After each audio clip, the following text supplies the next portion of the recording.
Good morning, students. Welcome you in today's class. Hope so you all are healthy and good. Dear students, our second chapter is going on. In last class, you discussed about the Civil War. Civil War के बारे में आपने discuss किया कि वहाँ पर जो रसिया में सिविल वॉर की जो कंडीशन थी वो कैसे क्रिएट हुई। बोल्शेविक्स ने क्या किया था, भूमि को डिस्ट्रीब्यूट किया, पीजेंट्स को दे दिया गया। अब वहाँ की जो आर्मी थी वहाँ से जो पीजेंट्स थे वहाँ पर वो आर्मी को छोड़कर अपने गांव की तरफ जाने लगे।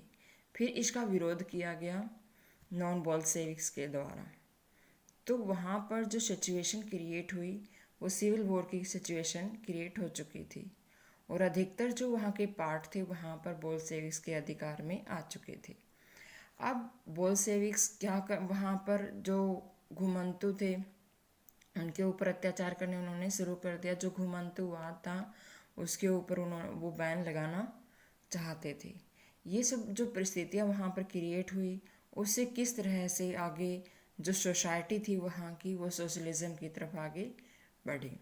तो आज का जो हमारा टॉपिक है वह है मेकिंग अ सोशलिस्ट सोसाइटी, कि वहाँ पर सोशलिस्ट सोसाइटी की स्थापना कैसे हुई।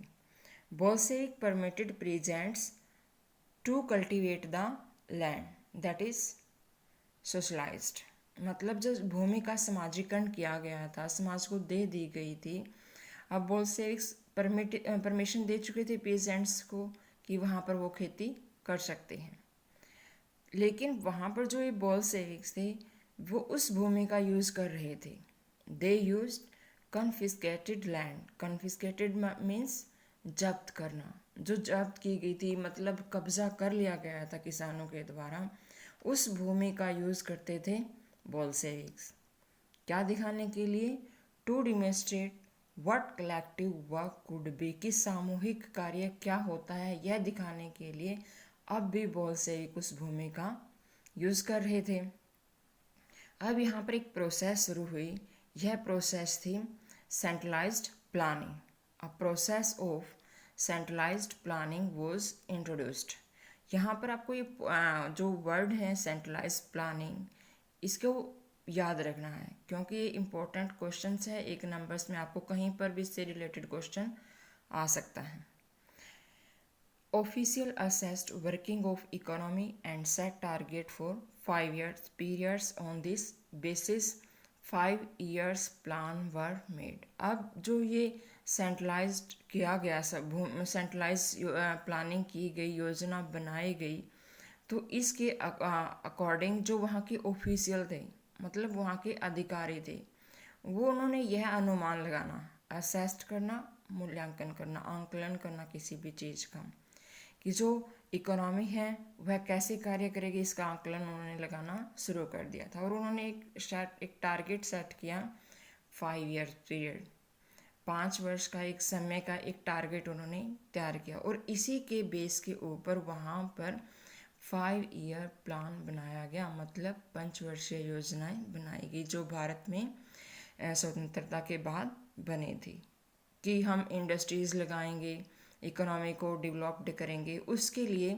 5 ईयर प्लान बनाए गए।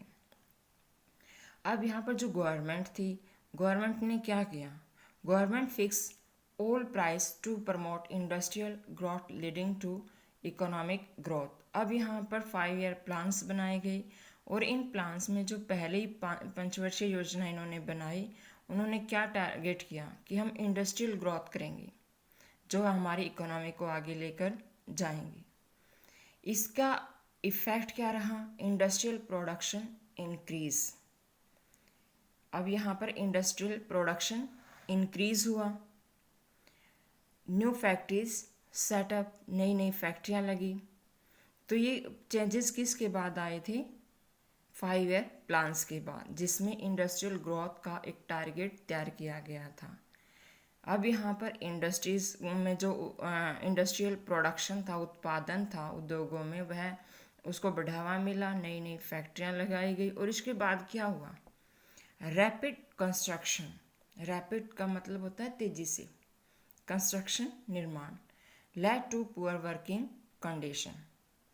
जो यहाँ पर तेज़ी से निर्माण होने लगा तो वहाँ की जो वर्किंग कंडीशन थी वह पुअर हो चुकी थी। मतलब वहाँ पर जो काम करने वाले मजदूर थे उनको जिन परिस्थितियों में रहना पड़ता था वो अच्छी नहीं थी।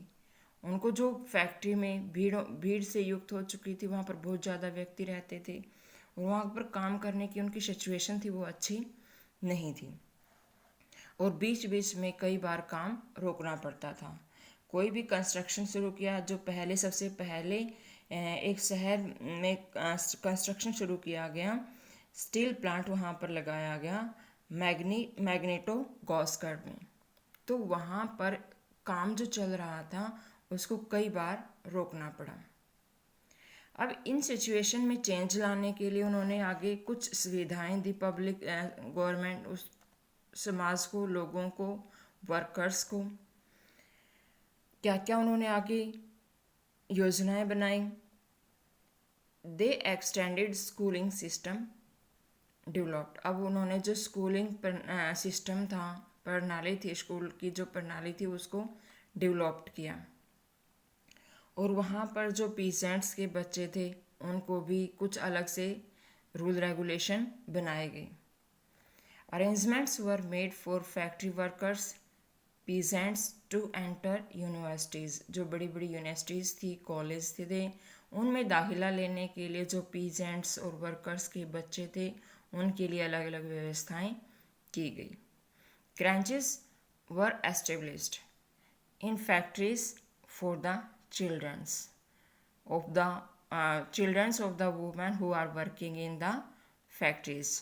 जो फैक्ट्रीज में महिलाएं काम कर रही थी उनके बच्चों के लिए क्रंचेस जैसे आंगनबाड़ियाँ हैं, बालवाड़ियाँ वहाँ पर बनाई गई और वहाँ पर क्या प्रोवाइड किया गया, chief public health care was provided. और वहाँ पर काम कर रहे जो जितने भी मजदूर थे उन्हें सस्ते में जो सार्वजनिक स्वास्थ्य से संबंधित सुविधाएं थी वो उपलब्ध करवाई गई और उनके लिए मॉडल लिविंग क्वार्टर को सेटअप किया गया वर्कर्स के लिए। तो ये सब सुविधाएं किसके लिए की गई थी, समाज के लिए की गई थी, समाज में रहने वाले लोगों के लिए की गई थी। ये कुछ एग्जाम्पल्स हैं जो दिखाते हैं कि वहाँ पर क्या था, सोशलिज्म था। अब यहाँ पर जो हमारी आप अपनी बुक में भी देख सकते हैं, इससे रिलेटेड कुछ पिक्चर्स हैं, उनमें दिखाया गया कि बच्चे कैसे वहाँ पर फैक्ट्रीज़ को दिखाया गया है। उसके बाद चिल्ड्रंस जो कि स्कूल में पढ़ रहे हैं उनको दिखाया गया है। आप इन सभी जो पिक्चर्स हैं इनको एक बार देखेंगे। Thank you, have a nice day. Next topic will be discuss tomorrow.